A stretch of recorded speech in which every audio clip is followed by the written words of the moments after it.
Moin, herzlich willkommen zur zweiten Episode der weltwärts-WG. Mein Name ist Tobi und heute wollen wir darüber sprechen, wie es ist, Süd-Nord-Freiwillige zu sein und was die Unterschiede zum Nord-Süd-Freiwilligendienst sind. Zu dem Thema habe ich mir einen Gast eingeladen. Venice ist heute dabei. Hi Venice. Hi Tobi. Venice war selbst ein Jahr in Deutschland und kann uns ein bisschen dann zu dem Thema erzählen. Diese Folge werden wir im Englischen aufnehmen. Los geht's.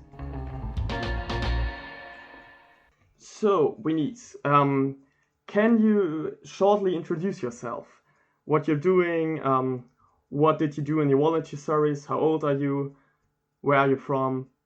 Absolutely. So my name is Venice Maruto and I am 26 years old. I come from a small town, I would rather say small to be honest. It's called Atteridgeville in the west side of Pretoria in South Africa, and I did my voluntary year in 2017 until 2018, where I worked as a more or less with the kids in the kindergarten for a resort.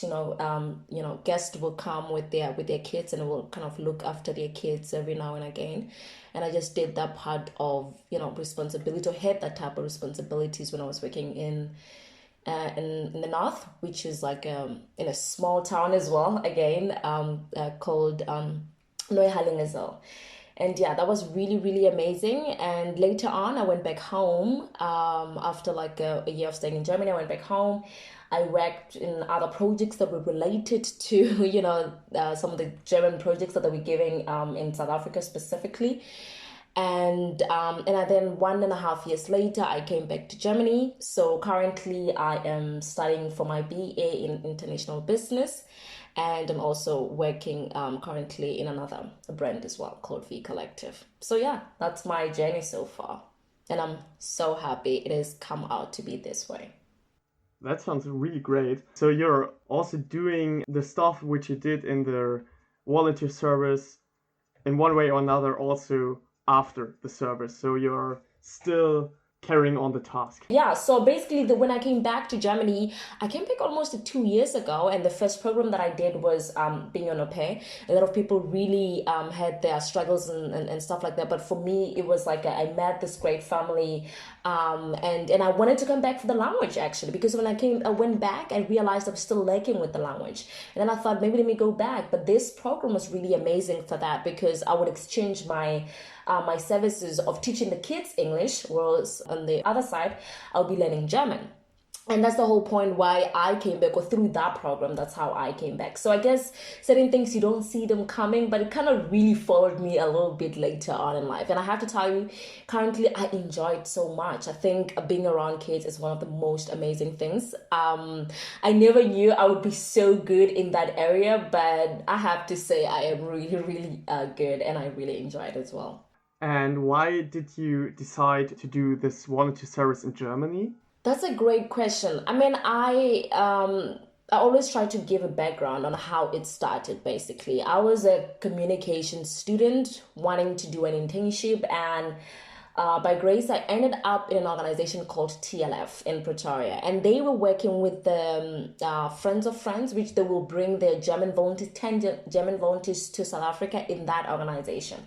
And I fell in love with how these volunteers will talk about their country, the weathers, things that are really simple, but those are things that really triggered me. I'm like, okay, I've never been to Germany. I would really want to try it out. And so I began to apply, because I thought this was an amazing program, because they made it look that amazing, and which it was.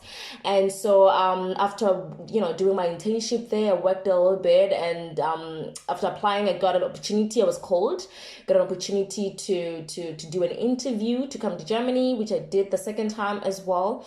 And they picked me. They thought I was the right person for this program. And yeah, a couple of months later, I was in Niedersachsen. Yeah, that's yeah. How old were you when you started your volunteer service? I was 22, because that was a year later my graduation back in South Africa. So I finished uni in when I was 21, and then 22, which is 2017. That's when I got this opportunity to come to Germany. I came the 1st of September, I think I arrived. So you started your service directly after your exams, after you finish school? Yeah, so basically what they do, yeah, so I would say a year later, because I think, you complete your year in December, and then the next year is like graduation, but for like 1 day or 2, and that's like the beginning of everything for you. You talked a bit about the process of how you applied, but was it difficult to find an organization who sends volunteers to Germany and or to Europe in general? I wouldn't know, because somebody has to go through that difficultness to really speak into it. But with me, I was working for this organization, as I said, TLF, and they had the German volunteers there. I didn't get help from anyone, not even the organization itself. They got an email from one of their partners, which was SageNet, South African German Network, which is based in Cape Town. And they said, we're looking for, I think we were the third, if not the second group to go to Germany, and because they were really new, recent organizations that was working on exchanges. And so they said, we're looking for people that are willing to volunteer in Germany. And I happened to be one of the people that was really excited about that, because I kept on telling people I want to do this program, and people took that serious. So when the email came in, I remember one of the ladies who was doing logistics there. She said, Venice, there's an email, apply. And I remember when I was applying, they said, there's no way you can make it. There's no way you can make it, because literally everyone in the country would want to take this opportunity. And I said, okay, let me try then. And luckily I got it. But I wouldn't say it was difficult, but I just would say I was in the right place where I got the right information. But I can only imagine how it would be for people that are not in the organization, because I was already working there as an intern. Yes. So but I can't speak more onto that, because I've never had that type of difficulty. Because when we talked about South-North volunteer service in the past, we realized that there are so much more North-South volunteers, or even for me it was kind of a lucky accident that I got into this organization and that I found the project. So I can imagine that it's pretty hard for people, especially from the Global South, to find a project and to find a place to make a volunteer service. But this I can also definitely say, you are absolutely right. Hence I said I would speak from my experience and what I went through. Yes. But I can tell you, I do not know anyone who got this opportunity without doing it on a second try. A lot of people that I know, they said, we've been trying. Especially if you don't even know where to start. Sometimes information, you don't even get enough information that you need. You're sending out, incomplete documents, because you don't know anything. And those are things that you get disqualified for, because there's a lot of people that want to partake in this program. So I would assume that for other people, except for me in this case, do go through that difficult. One of my high school friends has been applying for this, I think 3 or 4 times, and eventually he says it's not possible. I don't think there is a way for me to do this, because the age is going as well. So I don't think it would be easy at all. It's obviously a complicated topic, but on the spot, do you have an idea to improve this whole process of finding a volunteer place? I totally understand where the question is coming from. I think my question then would be, if what are the chances that anyone would get the opportunity to partake in this program if you are not linked to anyone who knows something about it? For me, I think it should start from there. Is it okay to take someone that is applying who is not connected? Because a lot of times that's the case, unfortunately. I will tell you from some of the experiences that I got. They ask you, are you part of any organization that is doing this? And the honest truth is, with the level of unemployment in South Africa, what are the chances that you will be connected with any organization in general to begin with? So for me, I feel like this should be an opportunity for anyone who's willing to take, and anyone who has the ability to, nail and ice their interview, because that's the whole point. Someone who's interested in this. A lot of times, I don't know with the process here in Germany, but with us, they always have to check, are you even involved in, what are the relations? Do you have any relations with organizations that are, carrying out these programs. For me, I feel like a lot of people who are just ordinary and who have no relation at all with these organizations that are sending organizations, they hardly get the chance and the opportunity. And for me, I'm more like an advocate for literally anyone, because everyone's story is different. And I feel like we should open that door, especially from the start, to open that door to say, is this person willing to partake in this? Do they speak that confidently to say they want to partake in this? Not who are they related to, not in terms of person, but in terms of the organization. Because a lot of people would want to partake in this, but they don't have the organization to start that, level of connection. Meaning, for example, I was in an organization where I was working already there. I was like part of, an organization that was just doing so much for the community. But what are the people that might not even get the chance to even get into these organizations? For me, I feel like it should be a platform for anyone, just like any other program. You should just have the opportunity to apply, and they check in the screening part of it. Are you even self-confident? Are you even having this? When you have that should be the opportunity, not which organization you're connected with, but who you know, and other stuff. For me, that's just how I would feel it should be improved. Yeah, I totally agree on that. It shouldn't matter if you have connections and you know people, but it should be open for all and for everybody. I totally agree on that. So let's move a bit to when you came to Germany. How was it to arrive in Germany? What were your first impressions when you came here? That's a great question. I was like, it's quite a lot of stuff. Probably now, because I've stayed a little bit more in Germany, things don't surprise me no more. But, at that moment, I think it was a bit cold as well. I forgot where. I think it's always cold in Germany. Yeah, right. It's like you have literally 4 different seasons in one day. It's sunny, it's windy, it's rainy, but it's good. Yeah, so it was more like that. It sounds so weird, but I think one of the first things I was like, oh my God, there's so many white people.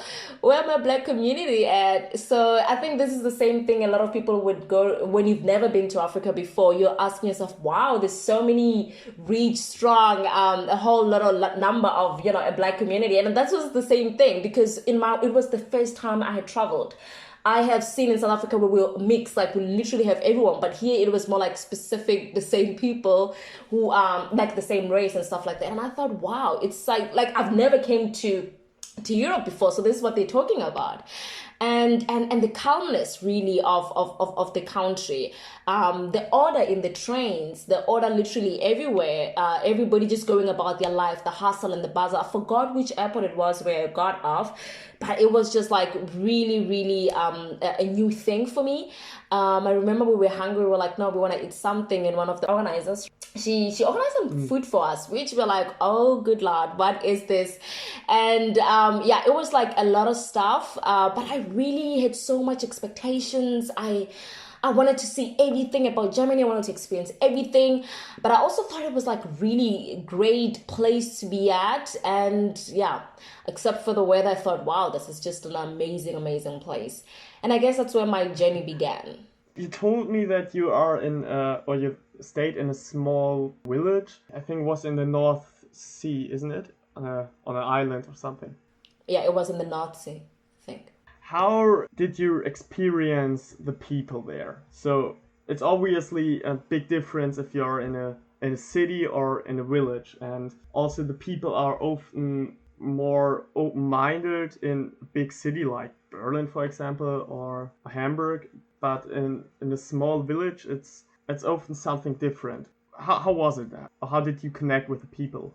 Yeah, I think it's so funny because I lacked so much experience. I didn't know a lot of things. I was just like way too naive and way too innocent. Because when we arrived, we literally went to Bremen for 3 days. That's where we did our first, I think it's like a welcoming seminar. I forgot what they call it, but it was like a seminar where for 3 days they would just, take us through the process, welcome us, what we think about the country and all the stuff. And So we did that for like 3 days, and I was so excited because like I thought the whole of Germany was like that, right? I was like so happy because Bremen is also like I'm not sure if it's really small, but then it's like it's got everything. It's still got the order, but it's still got the amount of people that you want to see. It's still a good place for me, I would say. I really loved Bremen, and then we had to leave. I think one of the other girls, I think she stayed somewhere in the south in also another village, and she had to travel, and I was traveling with one of guy volunteers that I had come with, and we thought, okay, let's go. We get into a bus, and I can see that as we're moving, we're slightly leaving the city and entering the farms, And I was thinking, no, I'm going to be hopeful towards the end. Surely there's another city, because clearly this is not what I expected. And I was just disappointed because it wasn't, and I picked the place because I saw the outside of it, which I was also naive, to be honest. And so when we got there, it was the whole different thing from Bremen. You know what I mean? It was just like a really small village, and I didn't see so many people, just 2-4 cars passing by. And yeah, there was just literally very limited amount of people who were young people just like us. But I think, the fortunate part of it was that we were working at a resort where everyone was just like us, coming to stay there and then going back home every night, like once a month or something like that. So we will all be together in that one space. But yeah, it was shocking, but I got through it. So yeah, it was a little bit different, I have to say. The people are not so many. For someone that wants peace and tranquility and wants to come out of the city, that is absolutely a great place to be at. But for me, I wanted all about Germany. I wanted everything. I wanted the city. I wanted the buses. I wanted like literally anything that is hustle and bustle. I wanted that. And at that point, it was just not the time for it. Did you make experience with racism or discrimination? Yeah, I think sometimes it can be really easy to label someone as the word racist, without even having to think, okay, people do certain things because they don't have certain experiences, not because I've gotten more into it. I'm understanding probably they didn't even have any idea what they were doing, right? But for me, it's like the only probably brown skinned girl in our town at that time. Of course, a lot of attention would be on me in terms of, oh, who is she? We've never seen her before, because those people there, most of the time, they know each other, right? And so it would be like so weird when the kids would just be looking at you, and in the buses, or when you're riding a bicycle, or because also I loved to sing, and that place was so quiet, and I didn't think there was anything wrong with just singing while I'm walking to Edeka or any supermarket there. But the people still look at you weird. But in my world where I'm from, it's okay to just, sing and do all this stuff. But I would say like the staring was really brutal, like the way people would stare at you. But I never really came across where somebody came and insulted me directly. But I could tell the people were either moving a little bit far because, they don't want to be in contact with you, or they're a little bit scared of how you look, or they would be looking at your hair funny, or just give you more space in the bus, just for you to just sit by yourself because they just don't know what to do in front of you. Which at this point, and later on, now looking back, I'm thinking, but probably these people don't even know what they were doing, because it's just really, maybe, I cannot justify it, but also I cannot give them labels, you know what I mean? Because maybe it was for them the first time they're seeing someone who looks brown, it could be, or they don't have that much knowledge about that particular person. But I could say it's more like you are an outcast in a way, because everybody sees you different, even though you don't feel different, even though you believe you're not different. But yeah, you just get that particular attention, which I don't say it makes sense, but I thought, okay, these people are probably, they're older. Maybe they come from a different generation where these things are not normal, to be engaging and being around people of different races or different cultures in general. So, yeah. You stayed there for 1 year. There's the staring and looking at you a bit weird and so on. Did this change over the time, or was it till the end that people stared at you and you felt a bit awkward when you were going to the supermarket, for example, whistling? I think it just doesn't stop, because remember I worked also for a resort, and that means new people were coming in, and sometimes these Yeah. people, maybe they come from another small village, and they bring their kids, and their kids have never seen a black person before, and you touch their little kids, and then these kids are trying to check if we're still brown, or are we still different color because we just held a hand over somebody who was brown. It's like literally different things. But with regards to the village as well, I never really got to know anyone personally from the village. But I knew that some people would begin to notice me, and they would give you like a different, not a hatred look, basically, but just to say, we notice you, we think, I think I remember you, I spotted you somewhere, and they would say, moin, and all that stuff. Yeah. But I think for me, my biggest problem, because really I get to a point where for me it doesn't really matter how I look on the outside, because some people just don't have that experience. But when people question you every single time you change your hair, that was my problem. Like, I just wanted to change my hairstyle, and nobody asks me, did you chop down your hair or something like that? What did you do to your hair? Or did you cut? Oh, like, I just felt like I didn't want those questions. Can I just change my hairstyle and not everybody is shocked the next day at work, right? And I think that was like not even the people in the village, but my colleagues as well. And then again, you still have to understand that there's people probably that don't know anything, and some of them will be like, oh my god, Afrikanische Haare is so cool, or so, all these things, ne? And I'm thinking, yeah, it's just like, nah, I don't want that. So yeah, but that was like really the main point. But I can tell you that even though these things are easy to avoid, and you've got like a thick skin, because I come from South African, racism and all that stuff, it's really big as well. It gets to you. It creates some type of, you want to isolate yourself, and isolating yourself, it's more like you begin to going into the little process, or little, state, the first stage of, your depression or anxiety, because you just can't take it anymore. I think I was really kind of losing it towards the end, because I was just so sick of it. I was just like so tired of answering questions, and people, just ask. I remember one of the colleagues there one time, this kid was asking, aber warum is he so dunkel or something, right? Dunkelbraun or something. Yeah. And then one of the colleagues said, because she's from Africa and it's just too hot there. And I'm thinking, but then it just doesn't make sense for someone to say that. And yeah, so it's really crazy. But I guess in the long run of it, it just catches up with you. But you still have to grow the thick skin within that situation, and that was the whole point why I made it out. But yeah, it must be hard. Even your colleagues say such things. Were you the first volunteer there?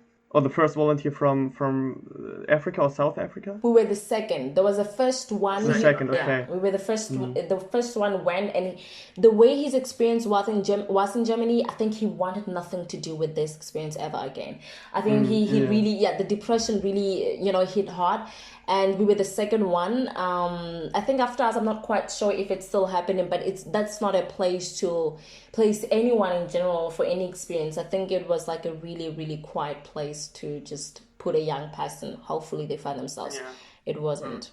When you're not the first volunteer to come there, they should at least have these, I don't know how to say it, but they should be at least used to how to handle that there are people who are not white or who are not from Germany as well. So you know what I mean? That's what shocks me, that also your colleagues are said such things. I think there was like a first year, and there was like one volunteer, and he was a guy, and he was also, I think he's from Cape Town. He was black. So and in this sense, they have worked with this guy, but most of the staff there, I would say they're changing every year, because it's also like young people from all over Germany who are doing their volunteer services there. It's not so many people who've stayed for more than 5 years in that resort. I would say everyone is changing, because the village is so small, but also like there's nothing much to do, so people don't work for that long.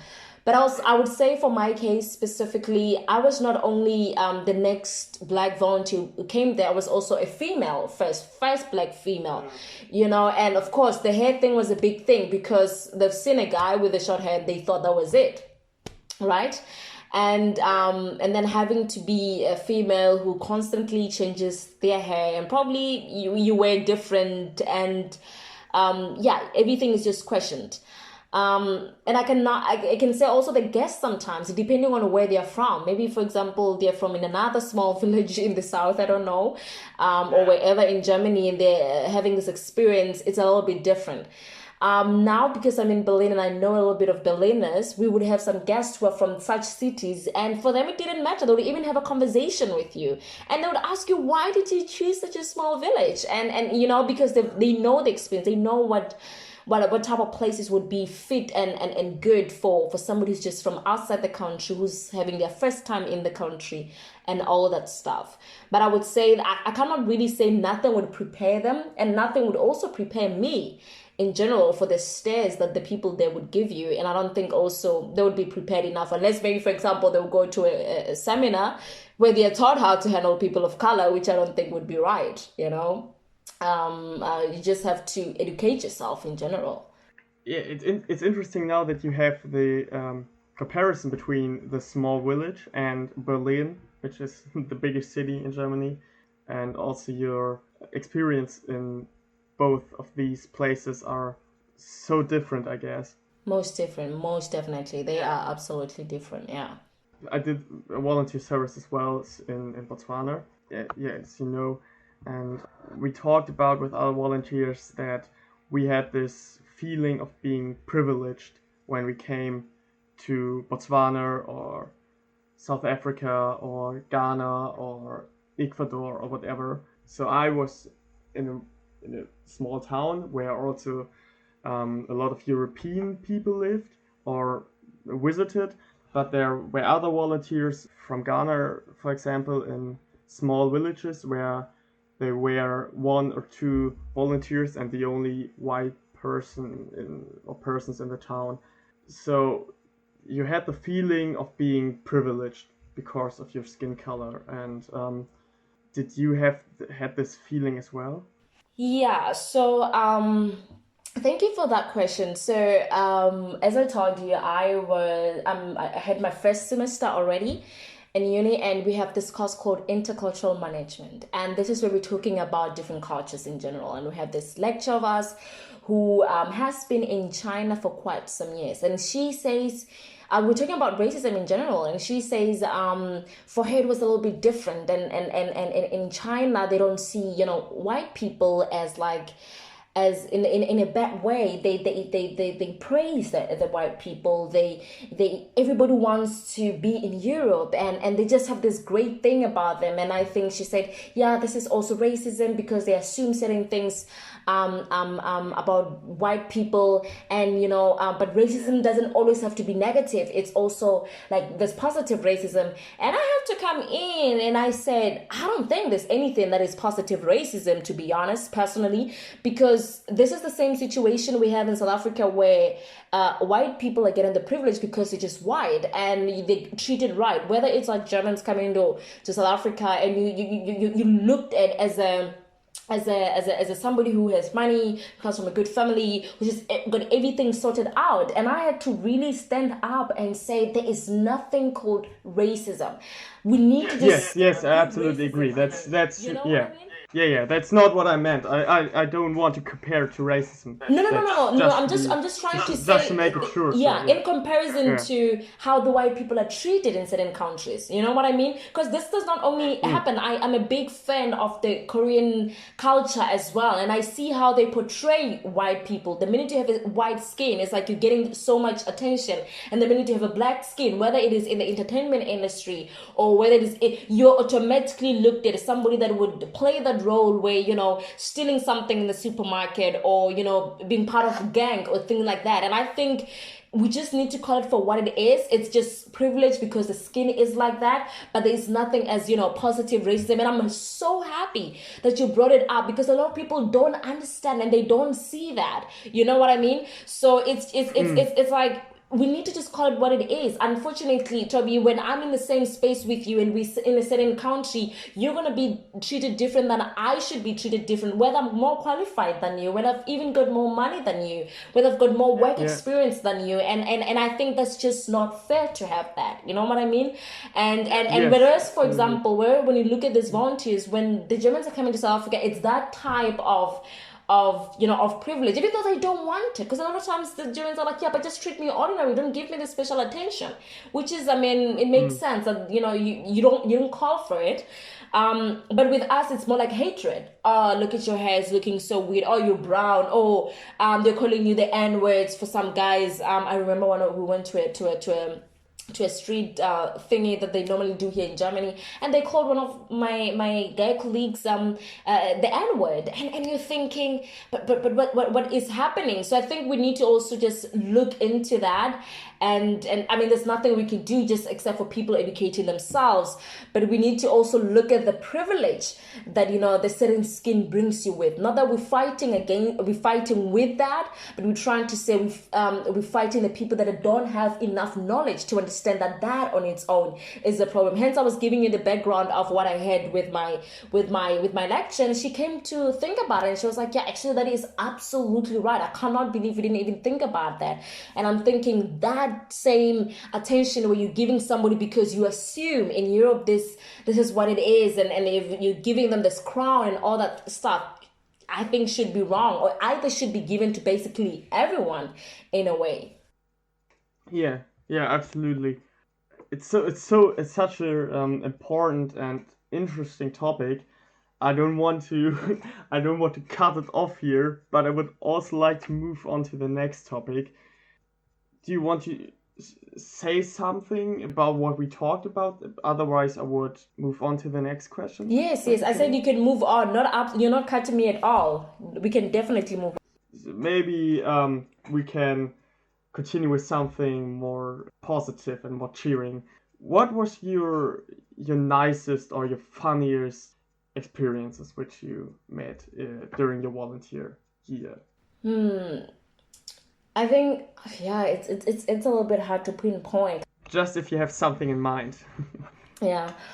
I think I've gotten a lot of information because I come from a background where I was raised really by traditional people. So a woman has to be a certain way, and you have to behave a certain way. You have to, go to school, get the job, your 9 to 5, and do all those things. But for the longest time, I remember I would have this conversation with my parents, and this is like basically what they believed in, to say, yeah, you go to school, you're doing this, you're getting married and all this stuff.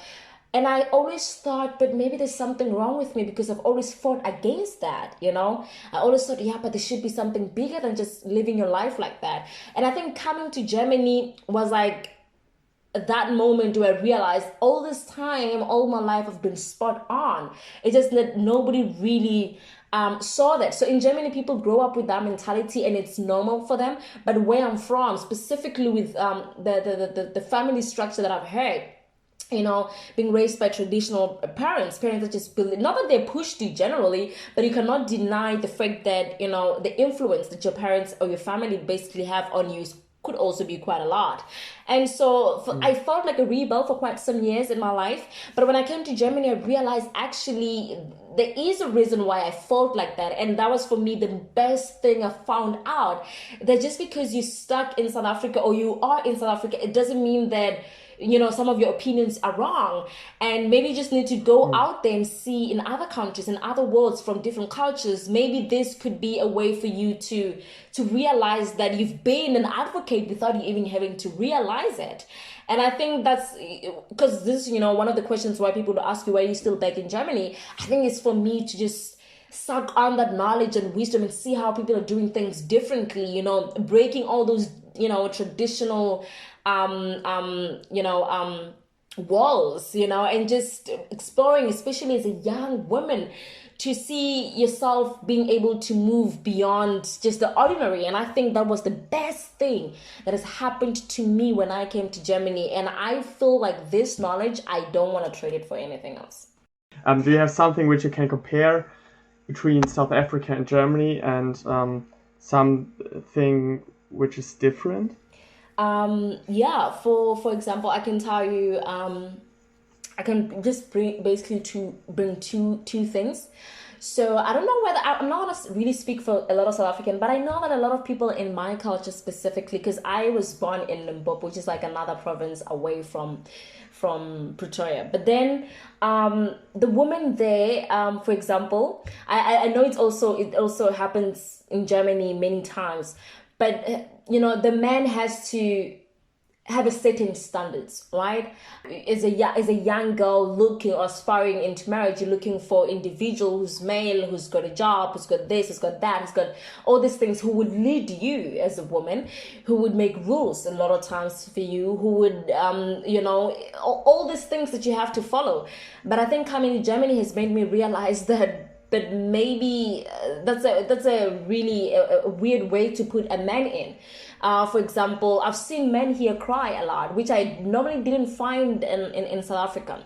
But here you see, the men, maybe because I'm in Berlin as well, they are going beyond, a man should be like this, a man should be masculine, a man should be all these things. But in Berlin, I see men who, embody the feminism as well, and they're still, according to society, straight men as well, who would marry a woman and not to be viewed in a certain way. Whereas I'm from, a man has to be strong, a man has to, if a woman beats the man, it's like a really weird thing. But yeah, it's just a whole different image that a man is given in South Africa, which I think in the long run, that's why we have so many men who are angry, who are bitter, because we have this societal image that we've given them, or how we want to portray them. But here I've realized that quite a lot of men, they're able to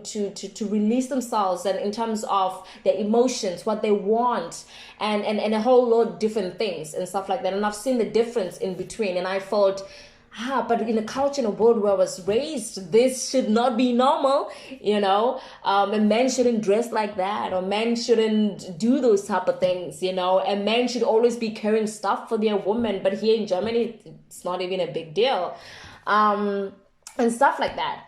I think I'm gonna have to go back to my second point. My second point was career. Yeah, my second point was career, because where I'm from, I don't know whether we also, it comes from the foundation that people don't have so many jobs. But in South Africa, in my instance, I'm going to speak for myself, or the people that were around me, is that a lot of times we have people that are studying nursing or teaching, because you realize you want to just get to that financial part of it, and your dreams are not really embraced in that way. You just have to do anything that will get you the money so that you could look successful or be among those that are successful. But being here a lot, I'm not saying that's everyone, but I'm saying a lot of majority of people here will try to pursue their dreams and don't be concerned about the timing to making their dreams. Some people are even starting to study at 30. And I think where I'm from, it's the earlier you do it and you focus on this because there's money there, or there's like stability there. And those are some of the differences. And I'm not saying it's completely different worlds in those two aspects, but I'm saying in Germany, I've realized that it's a little bit more, a whole lot more than it would have been, or it is in my culture, or in a society or surrounding which I was raised in. I found especially the first aspect which you said about masculinity and how to act, gender roles. I found it very interesting, because I still have the impression in Germany that it's especially older people and older men are still very focused on this gender roles and gender rules, and that there's a lot of still of homophobia, transphobia, or just this picture of how a man has to act and has to behave and has to be. So it's interesting, or maybe also shocking, but that you had the impression that it's much better here than where you come from. I can imagine, especially in rural areas, I think, worldwide, but also in Germany, also in South Africa. But I still have this impression about this toxic masculinity in Germany as well. So it's interesting that you experience it still better than where you come from. Yeah, I think I can tell you it's not completely like the best in Germany, because I've realized that a lot of people here are trying to eliminate even the smallest of things, which is absolutely great. But I'm trying to say a lot of being in Berlin, you would realize it's like literally advocates for anything, whether it's like climate change or it's women empowerment or anything. They are there. They're trying to break all these stereotypes. But for me, coming from the outside of it, I've seen the worst. That's what that's the whole point here. Of course, it's not perfect. You come to Berlin, it's a city where people could be free, whether you are. Yes, I think this is also a big point, that Berlin is such a big city when big cities are often more liberal and more open-minded, or there are more people who are open-minded. Yeah, but I also have to say this does not mean that these things do not happen, because I've also heard of a case where that some partners are physically abusive on their partners, and I was also shocked, because I've never seen that on the outskirts, like literally in Germany. I've never seen that, or at least in the people around me, and they still tell me such things still exist, even though where I'm from, probably I would say 100% of the time those things are happening, and nobody really says anything about them because it just has become the new normal, which it shouldn't be. But so I'm not saying holistically that these things are different, but I'm saying comparing it to the world where I'm from, it's still a slight different. Yes. Yeah. And if you compare your hopes and expectations, which you had before you came to Germany the first time, and when you compare it to the reality and what you experienced, was it very different? Yeah, I have to say I had my expectations were a little bit over the board. I think being in Germany has made me realize how easy we have it in South Africa, except for the crime, of course, because here you could literally go around in the night. It's not as dangerous as it is in South Africa. But I've realized the privileges we have back home. Here, everyone is like working so hard sometimes, and you're not even getting that much amount of money. But in South Africa, it's easy to just start your business, and if it goes well, you could be bowling in money. And here, there's like literally rules for everything.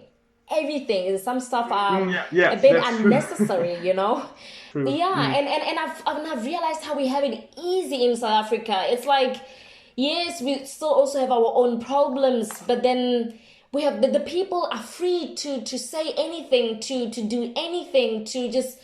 I guess maybe that's why there's not so much order, but then as opposed to this, like, for example, things like taxes. The Germans are literally having it hard with the taxes, whether it's literally for anything. I cannot even think of anything that does not require tax here. I've met some of my friends who are doing businesses, and like tax is another thing, another good thing is that they have schools which could also be maybe a bit free, which is like when you compare to South Africa, we're paying for school. It's like a lot of money for that. But it's not what everybody thinks Germany is. It's a great place because there's so much order, but then you literally have to work hard for everything. And I'm not just talking about career or your job. I'm talking about even your emotions in general. Almost everyone that have been through depression, have had their anxiety moments. And I'm not saying that it's not happening in South Africa, but I've met far much more people that have experienced that life where they're just positive and happy about everything. Even though they are not having the best of life, they're not even having all that money, but then they were still happy in the spaces where they were. But a lot of people here, some of them have got, all the stuff that they need. They've got the education, they've got the housing, they've got all this, but they're still, going through mental problems and all that stuff. But not only that, in South Africa, it's also easy to just get, a place for you, like a house, Like, for example, where my grandmother is, you can buy like a part of land and you build yourself a house. And in Germany, it's like really hard. People are just trying to even get that apartment with a balcony, and if you can't, it's just like you are stuck with other people. And I'm realizing how easy we would have or had it or still have it in South Africa. People here who have actual houses, either there's a tax after your life is gone or things like that. And I know that order is what makes Germany as great as it is.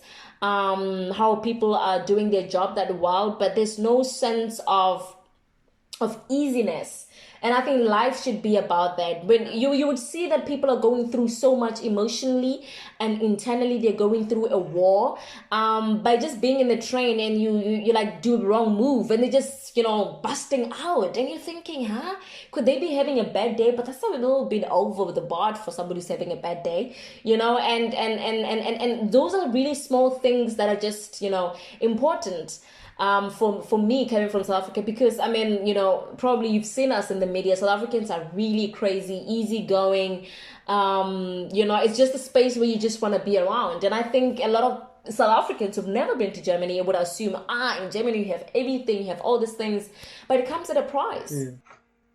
When I came back from Botswana, I don't like this word culture shock, but I was a bit shocked because it was so different from not only from how Botswana was and then how Germany is, but also the difference from before I left Germany to go to Botswana, and then I came back, was so weird, and it was so different. So did you have kind of a culture shock when you came back to South Africa? Or did you have one when you came to Germany as well? I had culture shock 2 times, when I came to Germany and also when I left for South Africa. Yeah, I think one of I'm going to speak more into the culture shock when I went back home. I think one of the shocking thing that I had experienced back home is we have a different type of transportation. We still also have like the trains and the buses and all that stuff, but the timing was just like the hardest thing, because I came from Germany. If a bus says it's coming at 20, which is like 8, it's gonna come at that time. If they're saying 7:30, they mean that time. And at that point, I needed to take I think it was we call them quantum. I think I was going somewhere, and they said arrive at 7:30, and the guy arrived 1.5 hours later. And I was so angry, and I'm thinking, why are people not taking time so serious here? And here in Germany, if you don't respect someone's time, it's like a big issue. And there I was like, oh my God, why this? And the level of driving as well, how, it's just like it was just like so weird. I could not believe it. And for some time I struggled with that, because a lot of times when somebody tells you, okay, let's meet at 6, it's not even a big problem if you arrive at 10 past or 20 past. But here it's a big issue. Either you arrive earlier or you don't arrive at all. So I was like really, really shocked. And also because of the same, the type of mentality that a lot of people have about Europeans, because I've been there and I know that it's actually not the truth. You know what I mean? For example, some people have had experience with European people based on, their apartheid type of experiences, and they still assume certain people will treat you like that, like they don't want you in their space and all that stuff, which a lot of times would happen, but it's not as extreme, because also Germany has its own history, and if you've never been to Germany, you would assume it's still as brutal, or it still has that a strong history that it had. And you had to explain over and over and over again that things have changed there, and all these things, and just having to explain, because you've been liberal in Germany and you're thinking different, you begin to ask yourself, but how are people still thinking like that? And it's just like a whole type of mentality and mindset that you have to work around. And after a couple of times, you don't want to explain all those things anymore, and it's just like really getting tiring now. Yeah, I can imagine. Yeah, thank you so much for your time. It was really great to talk with you and to exchange the experiences you had. And it was really interesting to hear what you have to say about the volunteer service and about Germany in general. And yeah, thank you very much. Well, thank you so much for inviting me.